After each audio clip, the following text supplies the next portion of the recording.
낡은 골목 끝 한기가 밴 담벼락을 따라 흐릿한 햇살이 스며들고 있었습니다. 매일같이 반찬통을 들고 종종 걸음치던 노인의 발걸음이 그날따라 유독 느릿했습니다. 장바구니 속 달걀 하나가 바닥에 떨어져 깨졌고 흘러내린 노른자가 아스팔트 위로 천천히 퍼졌습니다. 동시에 노인의 몸도 마치 실이 끊긴 인형처럼 힘없이 무너져 내렸습니다. 주변은 놀라울 만큼 고요했고 늙은 어머니는 차가운 바닥에 쓰러진 채 조용히 눈을 감고 있었습니다. 긴 시간처럼 느껴졌던 그 순간 모든 것은 정지한 듯했고 바로 그날부터 이 이야기는 시작됐습니다. 박혜순 씨는 올해 73이었습니다. 인생의 대부분을 시장 골목 한 귀퉁이에서 반찬 가게를 운영하며 보냈습니다. 손에는 늘 고무장갑이 끼워져 있었고 발에는 오래되어 밑창이 다 닳아버린 운동화를 신고 다녔습니다. 남편 정광수 씨가 집을 떠난 것은 박혜순 씨가 33이던 해였습니다. 사채업자에게 쫓긴 뒤 말 한마디 남기지 않고 사라졌고 다시는 돌아오지 않았습니다. 그날 이후 박혜순 씨는 혼자였습니다. 남편이 남긴 것은 고작 빚뿐이었습니다. 사채업자들의 독촉을 감당해야 했고 무엇보다 새 아이를 굶기지 않고 키워내야 했습니다. 낮에는 시장에서 반찬을 팔고 밤에는 파출부 일을 했습니다. 뼈가 으스러질 만큼 고된 하루가 반복됐지만 자식들 밥상만큼은 비워두지 않았습니다. 단 한 번도 본인의 삶을 돌아볼 틈 없이 그렇게 살아왔습니다. 그날도 평소처럼 이른 새벽 4시에 일어나 시장으로 향했습니다. 콩나물과 오징어채를 들고 돌아와 가게 문을 열고 된장국을 끓이기 시작하던 중이었습니다. 갑작스레 뒷목이 짙게 당겨오더니 눈앞이 뿌옇게 흐려졌습니다. 무릎이 휘청이며 바닥으로 쓰러졌고 식은 땀이 온몸을 타고 흘러내렸습니다. 손끝은 차가워졌고 입에서는 아무 소리도 나오지 않았습니다. 가게 앞을 지나는 이 하나 없던 시각, 박혜순 씨는 바닥에 엎드린 채 잠시 의식을 놓쳤습니다. 얼마 후 정신을 겨우 가다듬고 가까스로 휴대전화를 더듬어 119에 전화를 걸었습니다. 구급차에 실려 병원으로 옮겨지는 동안 박혜순 씨는 묵묵히 천장을 바라보며 아무 말도 하지 않았습니다. 의사의 진단은 일과성 뇌어혈, 고혈압이 원인이었고 반복되면 치명적인 뇌졸중으로 이어질 수 있다는 설명이 뒤따랐습니다. 급한 고비는 넘겼으나 회복을 위해서는 안정적인 간병이 필요하다는 의료진의 말에 간호사는 보호자 연락처를 요청했습니다. 박혜순 씨는 지갑에서 접힌 메모지를 조심스럽게 꺼내 건넸습니다. 메모지에는 자녀 셋의 이름과 연락처가 적혀 있었습니다. 장남 정기태 씨 50살, 서울 강남에서 한방병원을 운영 중이었습니다.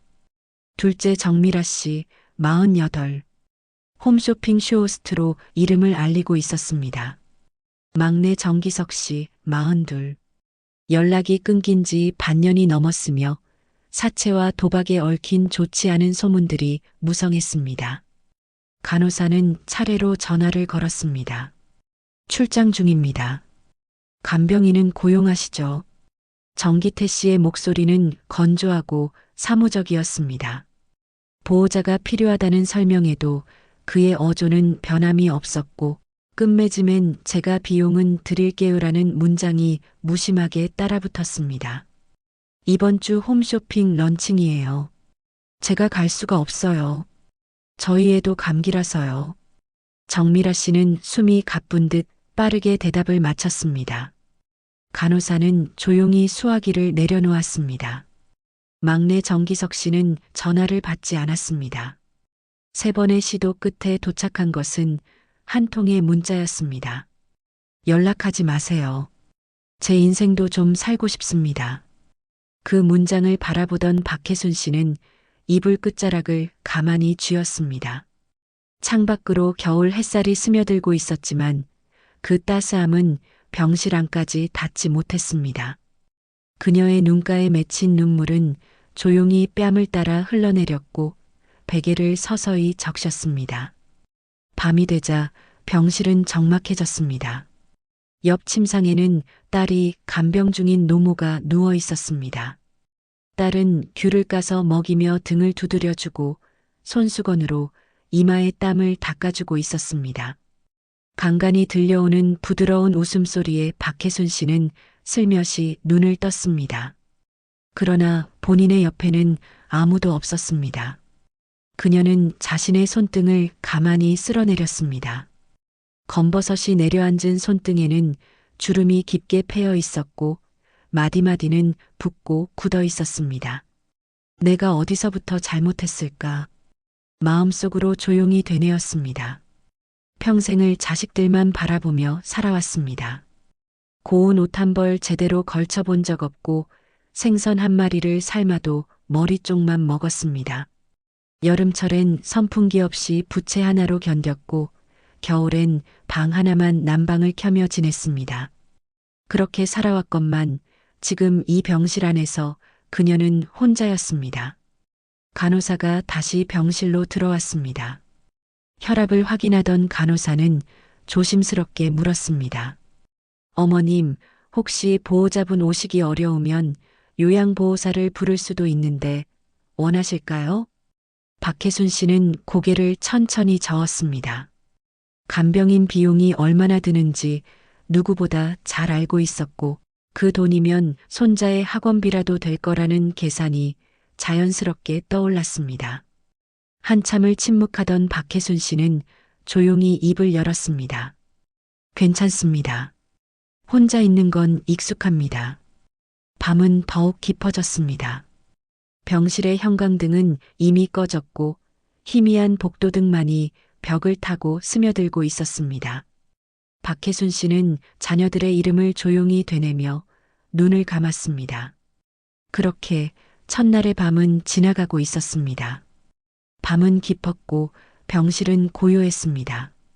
창문 틈으로 스며든 가로등 불빛이 벽을 타고 내려앉았고 복도 너머로 간헐적인 발자국 소리만이 희미하게 들려왔습니다. 박혜순 씨는 중환자실에서 일반 병실로 옮겨온 지 이틀째 되던 밤 혼자서 이 시간을 견디고 있었습니다. 무릎 위에 올려진 담요는 몇 번을 접은 흔적이 있었고 식지 않은 물컵은 여전히 침대 머리맡에 그대로 놓여 있었습니다. 병실 안 공기는 정적 속에 무거웠고 박혜순 씨는 그 공기 속에서 묵직한 생각에 잠긴 채 창밖을 바라보고 있었습니다. 기억은 오래된 수건처럼 잔잔하게 퍼져나갔습니다. 아이들이 어렸을 때 한겨울에도 난방비 아끼느라 전기장판 한 장에 셋을 눕혀 재우던 기억. 겨우내 얼어붙은 빨래를 품에 안고 덜덜 떨며 널어놓던 새벽. 눈앞에 선명히 그 시절의 풍경들이 떠올랐습니다. 그러다 문득 침묵을 깨듯 요란하게 문이 열렸습니다. 엄마. 목소리의 주인은 정미라 씨였습니다. 현관문을 밀치고 들어오며 핸드백을 바닥에 툭 떨어뜨렸고 손에는 손수 과일 바구니 하나가 들려 있었습니다. 박혜순 씨는 고개만 살짝 돌려 딸을 바라봤습니다. 엄마, 괜찮아? 수찬이 감기 때문에 늦었어. 정미라 씨는 당황한 얼굴로 어머니의 손을 덥석 잡았고 차가운 손끝에 놀란 듯 얼굴을 찌푸렸습니다. 그러나 박혜순 씨는 담담하게 말했습니다. 괜찮다. 간호사분이 잘 챙겨주시더라. 그 말에 정미라 씨는 아무 말 없이 고개를 떨궜습니다. 침묵은 길어졌고 그 사이 병실의 시계 초침 소리만이 또렷하게 들렸습니다. 기태 오빠는 연락 안 돼요? 출장이래. 짧고 단호한 대답. 정미라 씨는 말끝을 흐리며 앉은 채 귤 껍질을 벗기기 시작했습니다. 한 알을 반으로 잘라 어머니 앞에 내밀었지만 박혜순 씨는 손사래를 치며 받지 않았습니다. 대신 눈길을 창밖으로 돌리며 말을 이어갔습니다. 참, 기석이도 연락 없더라. 그 말에 정미라 씨의 손이 멈췄습니다. 정기석 씨는 도박으로 연락을 끊은 지 오래였습니다. 한때 정미라 씨는 그런 동생이 창피하다고 느낀 적도 있었고, 방송국 지인들 사이에서 정기석 씨 이야기가 오르내릴까봐 늘 전전긍긍하며 지냈습니다. 엄마 미안해요. 그 말이 나온 순간 병실의 공기가 다르게 흔들렸습니다. 박혜순 씨는 놀란 듯 고개를 돌려 딸을 바라봤고 정미라 씨는 쥐고 있던 귤을 조용히 내려놓았습니다. 그 말 한마디에 담긴 감정이 컸기 때문이었습니다. 나는 괜찮다. 니들 살기 바쁜데 괜히 내가 짐 되는 건 아닐까 싶었어. 박혜순 씨의 목소리는 나지막했지만 한마디 한마디가 가슴에 박혔습니다. 정미라 씨는 아무 말도 하지 못한 채 엄마 손을 다시 잡았습니다. 그리고 그렇게 두 사람은 조용히 병실의 밤을 견디고 있었습니다. 창밖에는 첫눈이 내리기 시작했습니다. 이른 아침 겨우 풀린 안개처럼 희뿌연 하늘 아래 박혜순 씨의 집 대문이 조용히 열렸습니다. 낡은 철제 문은 오래된 경첩 소리를 내며 삐걱였고 그 틈으로 한 남자가 조심스럽게 발을 들였습니다. 정기석 씨 막내 아들이었습니다. 그는 지난 몇 년간 가족과 연락을 끊은 채 지냈습니다. 도박과 사채, 그리고 수차례의 잠적. 정기석 씨라는 이름은 어머니의 마음속에서 가장 오래된 상처로 남아 있었습니다. 그러나 지금 그의 얼굴에는 숨어있던 아들의 낯빛이 아닌 무언가를 찾아 헤매는 이의 그림자가 서려 있었습니다. 집안은 조용했고 먼지가 살짝 내려앉은 마룻바닥이 낯설게 느껴졌습니다. 익숙하면서도 어쩐지 어색한 공간이었습니다. 그가 천천히 거실을 가로질러 안방으로 향했습니다. 문을 열자 침대 위엔 정갈하게 개어놓은 이불과 작게 접힌 머리수건, 그리고 한쪽 서랍장 위에 놓인 메모지 한 장이 눈에 들어왔습니다. 메모지에는 병원 이름과 병실 번호가 적혀 있었습니다. 볼펜 자국이 힘없이 눌려 있었고 글씨 끝이 흔들려 있었습니다. 그 아래에는 기석이 연락 오면 전해줘. 엄마 괜찮다라는 짧은 문장이 있었습니다. 정기석 씨는 그 글자를 오래도록 바라봤습니다. 그의 눈에 어린 감정은 후회였고 동시에 다짐이었습니다. 한동안 서랍 앞에 앉아 아무 말도 하지 않았습니다. 그리고 자리에서 일어나 병원을 향해 발걸음을 옮겼습니다. 병원에 도착한 그는 안내 데스크에서 어머니의 병실을 물었습니다. 처음엔 간호사가 의심 가득한 눈으로 그를 바라봤지만 곧 병실 번호를 알려주었습니다. 병실 앞에 도착했을 때 안에서는 낮은 목소리로 이야기하는 소리가 들렸습니다. 문을 열자 정미라 씨가 어머니 곁에 앉아 손을 잡고 있었습니다. 두 사람 모두 고개를 돌려 문 쪽을 바라봤고 정기석 씨는 어색하게 고개를 숙였습니다. 엄마 나야. 기석이. 박혜순 씨는 말없이 아들을 바라봤습니다. 몇 초의 정적이 흘렀고 이내 그녀는 담담한 목소리로 말했습니다. 살았구나. 그 말에는 책망도 원망도 담겨 있지 않았습니다. 오히려 그 말은 안도처럼 들렸습니다. 정기석 씨는 눈을 들지 못한 채 병실 안으로 들어왔습니다. 어머니의 손을 조심스레 잡으며 조용히 말했습니다. 엄마, 나 비밀이 있었어. 그 순간 박혜순 씨의 눈빛이 아주 미세하게 떨렸습니다. 정미라 씨는 자리에서 일어나 조용히 병실을 나갔고 병실 안에는 모자가 마주 앉은 채 고요한 숨소리만 흘렀습니다. 정기석 씨는 노트에서 느꼈던 마음, 그동안 말하지 못했던 사정, 사체 속에서 아버지의 흔적을 뒤쫓았던 이유를 털어놓기 시작했습니다. 그러나 아직 모든 진실은 말하지 않았습니다. 그는 아직 어머니에게 전하지 못한 이야기를 가슴에 품고 있었습니다. 그리고 그것은 이 가족의 오래된 시간과 마주하는 순간으로 이어질 것이었습니다. 정기석 씨는 병실에서 어머니와 짧은 재회를 마친 뒤 병원 복도를 따라 묵묵히 걸었습니다. 희미한 형광등 아래 그의 얼굴은 굳어 있었고 속으로는 수많은 퍼즐 조각들이 움직이고 있었습니다. 어머니가 그토록 감추었던 과거의 무게, 그리고 사라진 아버지의 그림자. 그는 이제 그 진실을 스스로 파헤쳐야 할 시점임을 직감하고 있었습니다. 1년 전 겨울, 정기석 씨는 무너진 삶 속에서 도박장을 출입하기 시작했습니다. 처음엔 단순한 유혹이었습니다. 프리랜서 편집 일을 전전하던 시절, 밀린 월세와 카드가, 그리고 반복된 좌절 속에서 그는 한 번쯤 운을 믿어보고 싶었습니다. 그러나 몇 번의 패배가 이어지고 사채까지 손을 대게 된 순간부터 상황은 완전히 달라졌습니다. 처음에는 그저 손에 쥔 돈이 바닥난 상황에서 급한 생활비를 마련하려는 절박함으로 시작한 일이었습니다. 그러나 며칠 사이 도박판에서 흘러나오는 대화 속에서 낯익은 이름이 들리기 시작했습니다. 광수 형님이라는 단어였습니다. 처음엔 단순한 동명이인이라 생각했지만 반복해서 들려오는 그 이름에 귀를 기울일 수밖에 없었습니다. 과거의 단편적인 기억들과 이상하게 맞아떨어지는 말들 속에서 그는 그 이름이 어릴 적 아버지 정광수 씨를 가리킬지도 모른다는 가능성을 떠올렸습니다.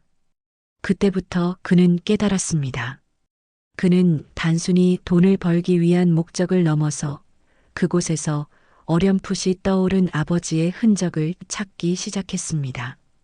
처음엔 그저 이름이 같다는 이유만으로 광수 형님이라 불리던 사내들의 이야기에 귀를 기울였고 점차 그 이름이 오래전 사라진 자신의 아버지일 가능성을 진지하게 의심하기 시작했습니다.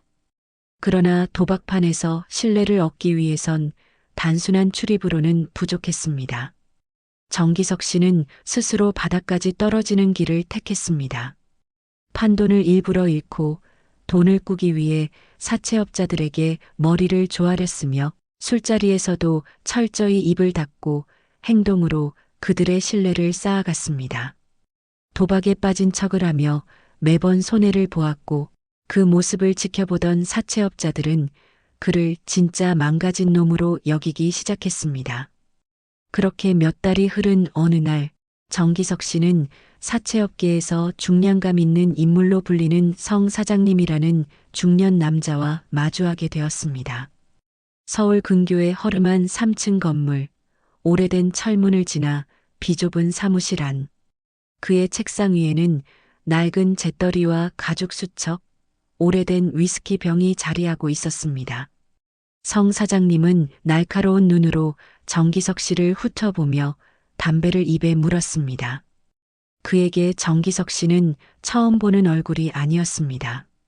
내가 정광수 형님 아들이라고? 정기석 씨는 천천히 고개를 끄덕였습니다. 확신할 순 없습니다. 하지만 어릴 때 본 사진 속 인물, 그리고 이곳에서 들은 이야기들, 너무 많이 겹칩니다. 성 사장님은 한동안 말이 없었습니다. 창밖으로 비치는 햇살에 담배 연기가 흩어졌고 그는 허리를 뒤로 젖히며 과거의 기억을 꺼내는 듯한 표정을 지었습니다. 광수 형님은 나한테 은인이었다. 그는 천천히 말을 이었습니다. 과거 조직 간 금전 갈등이 있었을 당시 정광수 씨는 누구보다 정확하고 빠르게 문제를 해결해줬고 그의 중재로 성 사장님이 위험한 위기를 넘겼다고 했습니다. 그때의 은혜를 잊지 못한 그는 형님이 마지막으로 남긴 부탁을 여전히 기억하고 있었습니다. 그 양반이 나한테 딱 한마디만 남겼다. 내가 죽고 나서 혹시 내 아들이 날 찾거든 이 주소를 전해줘라. 절대 먼저 건들지 말고. 그렇게 말하고 사라졌지. 성 사장님은 책상 서랍을 열었습니다. 안쪽 깊숙한 곳에서 종이 한 장을 꺼내 조심스럽게 펼쳤습니다. 낡은 종이 위에는 주소 하나가 적혀 있었고 가장자리에는 정광수 씨의 사인이 선명하게 남아 있었습니다. 몇 번이고 고민했지.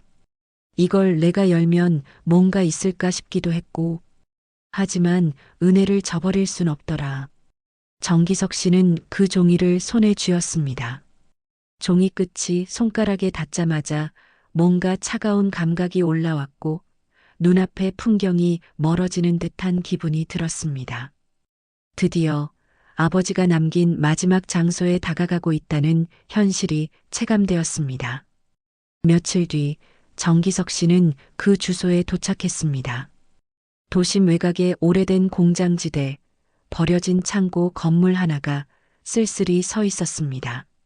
작은 철문과 부서진 유리창, 바람에 흔들리는 철제 간판까지 모든 것이 멈춘 채로 시간이 고여 있는 공간이었습니다. 금속문을 밀고 들어가자 내부는 차가운 공기와 먼지 냄새로 가득했습니다. 철제 책상과 폐기된 서류 더미 사이 조심스레 걸음을 옮긴 끝에 그는 방 한가운데 놓인 철제 금고를 발견했습니다. 붉은색 녹이 스며든 금고는 육중하고 단단해 보였습니다. 그는 손전등으로 금고 표면을 비추며 과거 어머니가 했던 말을 떠올렸습니다. 그 사람 눈 오던 날 만났지. 서울 올라온 지 사흘째 되는 날. 정기석 씨는 천천히 숫자판에 손을 얹었습니다.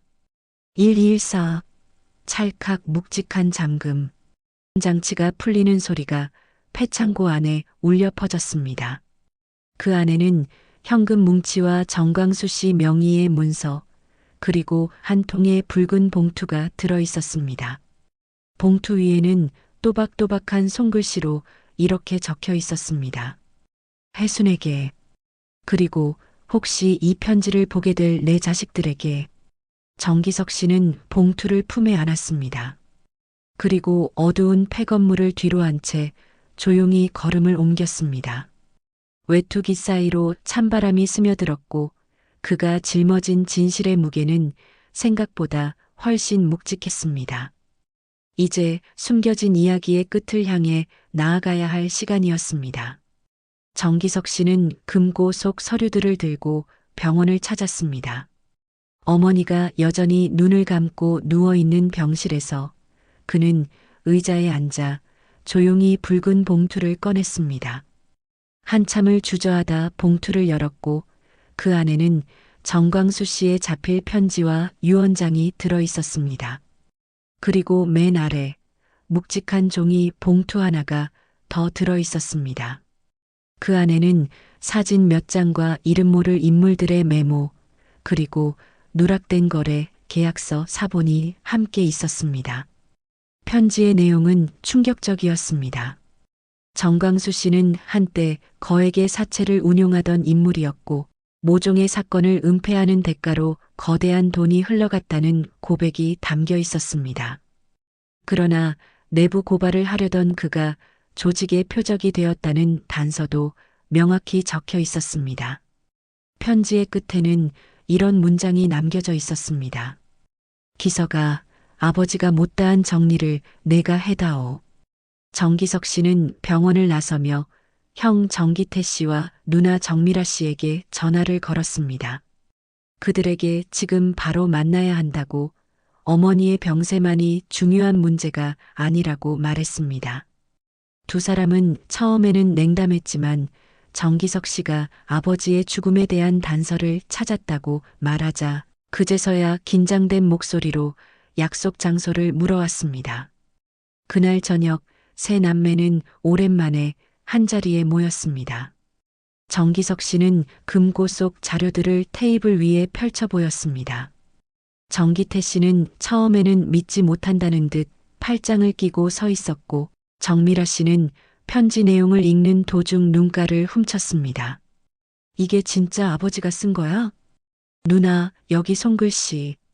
엄마 편지 쓸 때랑 똑같아. 그리고 이 사진 누군지 기억 안 나?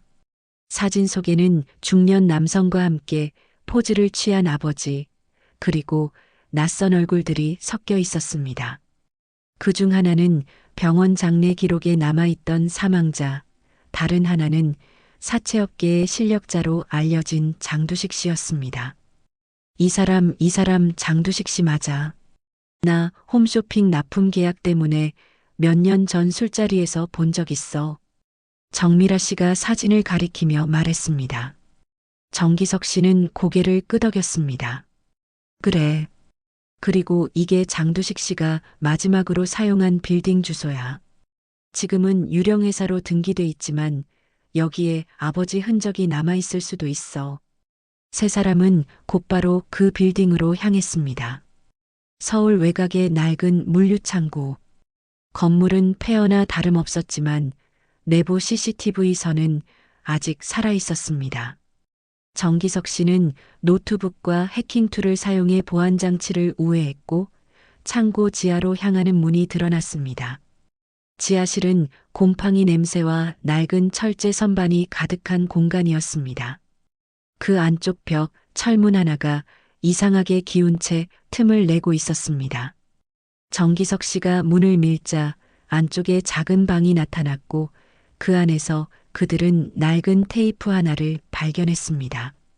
테이프에는 정광수 씨가 찍힌 장면이 담겨 있었습니다. 아버지는 카메라를 향해 무언가를 말하고 있었고 그의 등 뒤로 누군가가 다가오는 모습이 잠시 잡혔습니다. 화면은 흔들리다 꺼졌고 이후의 장면은 없었습니다. 정기태 씨가 이를 본 뒤 얼굴이 창백해졌습니다. 저 남자, 나도 본 적 있어. 병원 투자 설명회에서 봤어. 장두식 씨랑 같이 있던. 정기석 씨는 형의 팔을 붙잡았습니다. 형, 그 사람이 아버지를 죽였을 수도 있어. 그들은 사건 당시 병원 CCTV 기록을 찾기 시작했습니다. 정기석 씨는 과거 기자, 친구를 통해 자료를 입수했고 기록 속엔 장두식 씨와 또 다른 인물이 병원 장례식장 근처에 나타난 모습이 찍혀 있었습니다. 아버지가 사망한 날과 겹치는 날짜였습니다. 며칠 후 정기석 씨는 경찰서에 자료를 들고 찾아갔고 장두식 씨는 불법 금융거래 및 협박 혐의로 체포되었습니다. 동시에 오래전 실종된 정광수 씨의 신원이 명확히 밝혀졌고 정식 사망 판정이 내려졌습니다.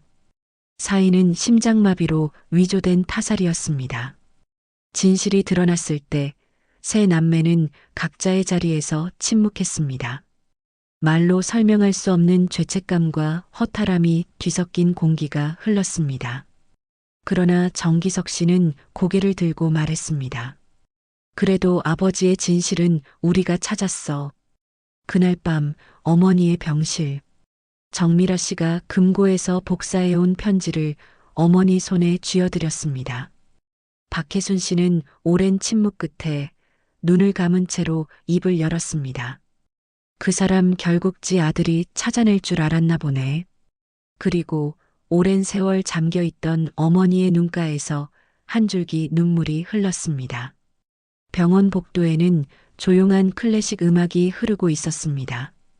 밤샘 간호를 마친 간호사가 조용히 병실 문을 닫고 나간 후 정기태 씨는 어머니의 침대 곁에 의자를 끌어다 조용히 앉았습니다. 한 손에는 아직도 구겨진 채 펴지지 않은 정광수 씨의 편지가 들려 있었고 다른 손은 무릎 위에서 떨리고 있었습니다. 하지만 그 무렵 정기석 씨는 혼자 어머니의 집으로 향하고 있었습니다. 아버지의 흔적이 혹시라도 더 남아있을지도 모른다는 생각 때문이었습니다.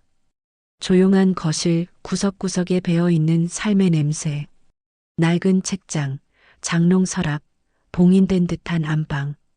그는 마치 무언가에 이끌리듯 장롱 위에 올려진 오래된 나무 상자를 발견했습니다. 열쇠로 잠겨있던 그 상자를 억지로 열자 안에는 오래된 일기장 한 권이 조심스럽게 감싸져 있었습니다. 표지에는 해순의 노트라는 작은 글씨가 적혀 있었습니다. 그는 손에 장갑도 끼지 않은 채 곧바로 책장을 넘겼습니다. 첫 장에는 이런 문장이 쓰여 있었습니다. 광수가 떠난 날 나는 아이들만 보고 살기로 했다. 정기석 씨는 숨을 멈춘 채 다음 장을 넘겼습니다. 그 안에는 치열했던 삶의 흔적, 엄마로서의 후회, 아내로서의 슬픔, 여자였던 시간의 유예가 적나라하게 담겨 있었습니다. 기태가 감기에 걸린 날, 내가 오토바이로 미역국 재료를 사러 갔다. 눈이 내렸고 나는 미끄러졌다. 무릎이 깨졌지만 아이가 먹을 걸 끓여주고 싶었다. 미라가 새 옷이 갖고 싶다고 울었을 때 나는 시장에서 반품된 원피스를 공짜로 얻어왔다. 아이는 웃었고 나는 그날 저녁 울었다. 기석이가 혼자 병원에 갔다 왔다는 걸 나중에 알았다. 그날 나는 일하느라 몰랐었다. 아이가 손등에 밴드를 붙이고 말했었다. 괜찮아. 엄마 바쁜 거 알잖아. 정기석 씨는 손으로 입을 가렸습니다. 일기장은 어머니가 얼마나 매 순간 자책하며 살아왔는지, 아이들에게 부족한 엄마였다는 생각에 얼마나 고통스러워했는지를 적나라하게 보여주고 있었습니다. 그는 핸드폰으로 몇 장을 촬영하고 형과 누나에게 조용히 보냈습니다. 잠시 후 정미라 씨에게서 전화가 왔습니다. 그녀는 수화기 너머로 울고 있었습니다. 그 노트 진짜 엄마가 쓴 거야? 응, 손글씨 보니까 확실해. 엄마 우리 생각보다 훨씬 더. 말을 잇지 못하고 정기석 씨도 조용히 눈을 감았습니다. 잠시 후 정기태 씨에게서도 문자가 왔습니다. 기석아, 우리 엄마한테 꼭 미안하다고 하자. 지금이라도. 그날 밤 병실 안에서 세 남매는 처음으로 깊은 침묵 속에 함께 앉아 있었습니다. 정기태 씨는 어머니 손을 조용히 감쌌고 정미라 씨는 그녀의 머리맡에서 눈물을 닦아주었습니다. 정기석 씨는 어머니의 머리맡에 앉아 낮은 목소리로 입을 열었습니다. 엄마 우리 정말 몰랐어요. 엄마가 그렇게 힘들었는지. 그 문장이 병실 안에 울려 퍼지는 동안 어머니의 눈가에 조용한 물기가 맺혔습니다. 그리고 그 순간 세 남매는 처음으로 깨달았습니다. 엄마는 단지 엄마가 아니었다는 것. 그녀도 한때는 여인이었고 고통받는 사람이었으며 홀로 버텨야 했던 강한 인간이었다는 것. 그들의 마음속에 오랫동안 굳어있던 벽 하나가 조용히 무너지고 있었습니다. 가을의 공기가 병실 창 너머로 조용히 스며들었습니다. 창문 틈으로 들어온 바람은 어머니의 머리맡에 놓인 작은 화분의 잎을 살짝 흔들었습니다. 박혜순 씨는 조용히 창밖을 바라보고 있었습니다. 창문 너머로 흘러드는 햇살이 그녀의 뺨을 따뜻하게 비추고 있었고 그 시선에는 말로 다 하지 못한 긴 여운이 머물러 있었습니다. 세 남매는 그녀의 침대 곁을 지키고 있었습니다. 말은 없었지만 그들의 눈빛은 이전과 달라져 있었습니다. 그날 오후 주치의가 병실을 찾았습니다. 그는 조심스럽지만 확신에 찬 어조로 말했습니다. 수술 후 경과가 안정적입니다. 곧 퇴원하셔도 좋습니다. 지금은 안정적인 회복이 중요합니다. 정기태 씨는 눈을 감고 조용히 안도의 숨을 내쉬었고 정미라 씨는 손등으로 눈가를 훔쳤습니다. 정기석 씨는 어머니의 손을 꼭 쥔 채 말했습니다. 엄마, 조금만 더 힘내요.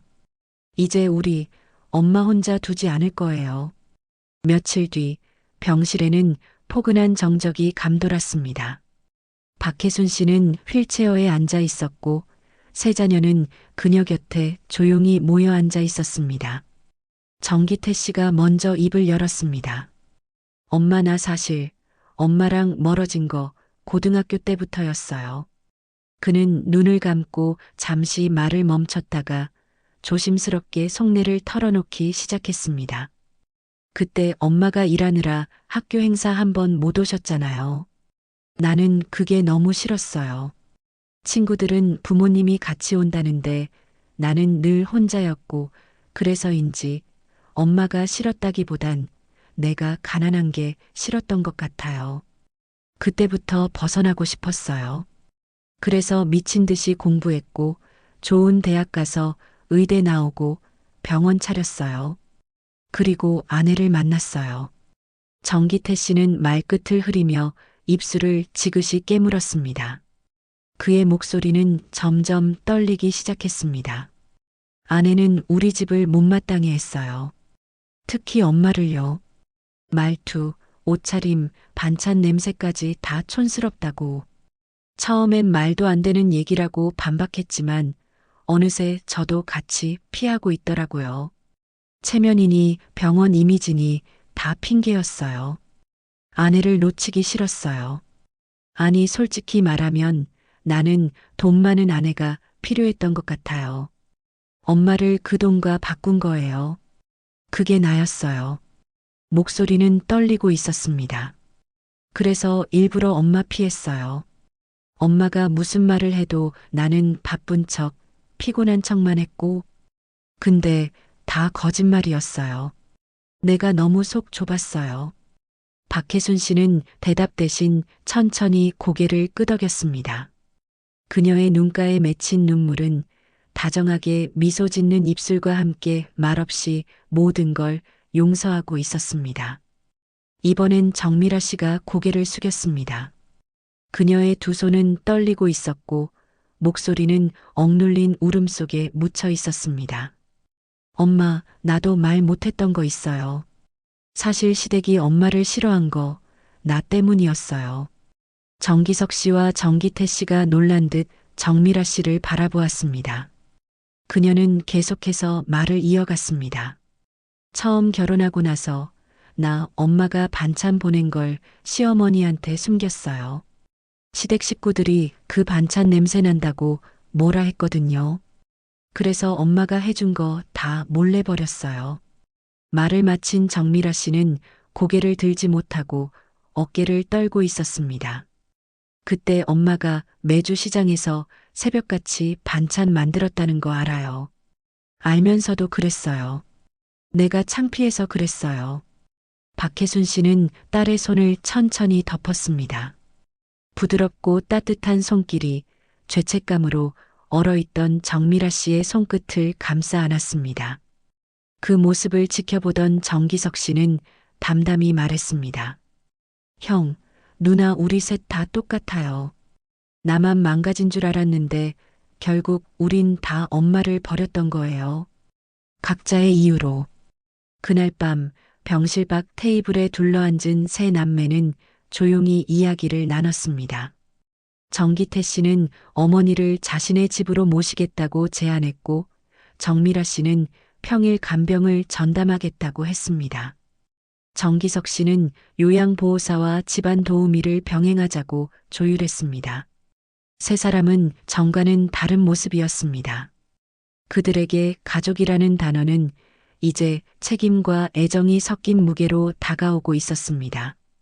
며칠 뒤 박혜순 씨는 병실에서 휠체어에 앉아 처음으로 창밖을 바라보았습니다. 가을 햇살이 그녀의 뺨을 비추었고 세 아이는 병실 앞에서 서로 웃으며 작은 다툼을 하고 있었습니다. 누구 먼저 간호할지, 어떤 음식이 좋을지를 두고 말다툼하듯 티격태격하는 모습이었습니다. 그녀는 조용히 웃었습니다. 그래도 살만하네. 그녀의 입에서 흘러나온 그 말은 작았지만 병실 안을 따뜻하게 채웠습니다. 그날 밤 정미라 씨는 어머니의 일기장 사본을 조심스럽게 정리해 책장 위에 올려두었습니다. 그리고 말했습니다. 이건 우리가 잊지 않도록 놔두는 거야. 우리 다짐이 흔들릴 때마다 다시 꺼내보게. 정기태 씨와 정기석 씨는 고개를 끄덕였습니다. 그들은 서로를 바라보며 다시는 놓지 않을 손처럼 서로의 손을 맞잡았습니다. 그리고 그 손 안에는 늦었지만 진심 어린 사랑과 후회의 무게가 담겨 있었습니다. 퇴원 날 박혜순 씨는 휠체어에 앉아 병원 로비로 나왔습니다. 가을 햇살이 유리문을 통해 쏟아져 들어왔고 그녀의 어깨에 닿은 빛은 따뜻했습니다. 세 자녀는 그녀를 둘러싸고 서 있었습니다. 아무도 서두르지 않았습니다. 말은 적었지만 공기는 무거웠습니다. 그 무게는 죄책감도 있었지만 그보다는 책임과 다짐의 것이었습니다. 정기석 씨는 어머니를 차에 조심스럽게 모신 뒤 조수석에 앉아 말했습니다. 엄마, 이제 집 걱정은 안 하셔도 돼요. 그는 아버지가 남긴 재산을 찾아내는데 성공했습니다. 오래전 사라진 아버지가 숨겨두었던 예금과 부동산 권리증이 법적 절차를 거쳐 확인되었습니다. 정기석 씨는 몇 달간 행정기관을 오가며 서류를 정리했고 마침내 그 재산을 어머니 명의로 찾아냈습니다. 그리고 그 돈으로 박혜순 씨 명의의 집 한 채를 마련했습니다. 작은 아파트였지만 햇볕이 잘 들고 경사가 완만한 곳이었습니다. 휠체어가 다닐 수 있도록 문턱도 낮추고 손잡이도 곳곳에 달았습니다. 엄마가 가장 편한 곳이어야 한다고 생각했어요. 이젠 눈치 안 보고 마음 편히 사세요. 박혜순 씨는 창밖을 바라보며 고개를 끄덕였습니다. 그녀의 눈가에는 눈물이 맺혔지만 입가에는 작은 미소가 번지고 있었습니다. 정미라 씨는 며칠 뒤 쇼핑 호스트를 그만두었습니다. 화려한 스튜디오와 카메라 앞을 떠나는 것은 쉽지 않았습니다. 하지만 그녀는 결심했습니다. 어머니와 함께할 시간이 더 소중하다고. 그리고 그녀는 어머니와 함께 작은 반찬 가게를 열었습니다. 가게 이름은 혜순이네 손맛이었습니다. 박혜순 씨가 평생 만들어온 음식들이 하나둘 메뉴로 올라갔습니다. 된장찌개, 무나물, 감자조림, 배추김치. 정미라 씨는 어머니 옆에서 재료를 다듬고 포장을 했습니다. 손님들이 찾아올 때마다 그녀는 말했습니다. 우리 엄마가 직접 만든 거예요. 정말 맛있어요. 어머니는 그 말을 들을 때마다 조용히 웃었습니다. 딸의 목소리에 담긴 자부심이 그녀의 가슴을 따뜻하게 채웠습니다. 50을 바라보는 나이에 딸이 자신과 함께 작은 가게를 꾸려가는 모습은 그녀가 평생 꿈꿨던 풍경이었습니다. 정기태 씨는 병원을 운영하면서도 자신의 방식을 조금씩 바꿔갔습니다. 그는 병원 수익의 일부를 지역 복지관에 기부하기 시작했습니다. 그리고 매주 토요일 노인 진료 봉사에 참여했습니다. 처음엔 혼자였지만 어느 날부터는 어머니를 모시고 갔습니다. 박혜순 씨는 휠체어에 앉아 쉰을 넘긴 아들이 노인들을 진료하는 모습을 지켜보았습니다. 그의 손길은 조심스러웠고 목소리는 다정했습니다. 환자들은 고맙다며 그의 손을 잡았고 정기태 씨는 그때마다 고개를 숙였습니다. 진료가 끝난 뒤 어머니는 조용히 말했습니다. 기태야, 내가 이렇게 따뜻한 사람이었구나. 정기태 씨는 대답하지 못하고 어머니의 손을 꼭 쥐었습니다. 그의 눈가에는 눈물이 맺혀 있었습니다. 겨울이 왔습니다. 박혜순 씨의 새집 거실에는 세 남매가 모여 앉아 있었습니다. 창밖으로는 눈이 소복이 내리고 있었고 집안에는 된장찌개가 끓는 냄새가 퍼져 있었습니다. 정미라 씨가 만든 음식이었습니다. 어머니의 손맛을 닮은 구수하고 따뜻한 맛이었습니다. 박혜순 씨는 세 자녀를 바라보았습니다. 그들은 서로 티격태격하며 밥을 먹고 있었습니다. 정기석 씨는 형에게 국물이 짜다고 투덜댔고 정기태 씨는 동생에게 그럼 내가 해보라고 받아쳤습니다. 정미라 씨는 둘 사이에서 웃으며 중재했습니다. 40대 중반을 넘긴 막내와 50대의 형제들이 여전히 어린아이처럼 다투는 모습에 박혜순 씨는 조용히 웃음을 지었습니다. 그 모습을 바라보는 그녀의 눈에는 편안함과 행복이 담겨 있었습니다. 밥을 먹고 난 뒤 정기석 씨가 일기장을 꺼냈습니다. 어머니의 일기장이었습니다. 그는 조용히 한 구절을 읽었습니다. 언젠가 이 아이들이 내 마음을 알아줄 날이 올까?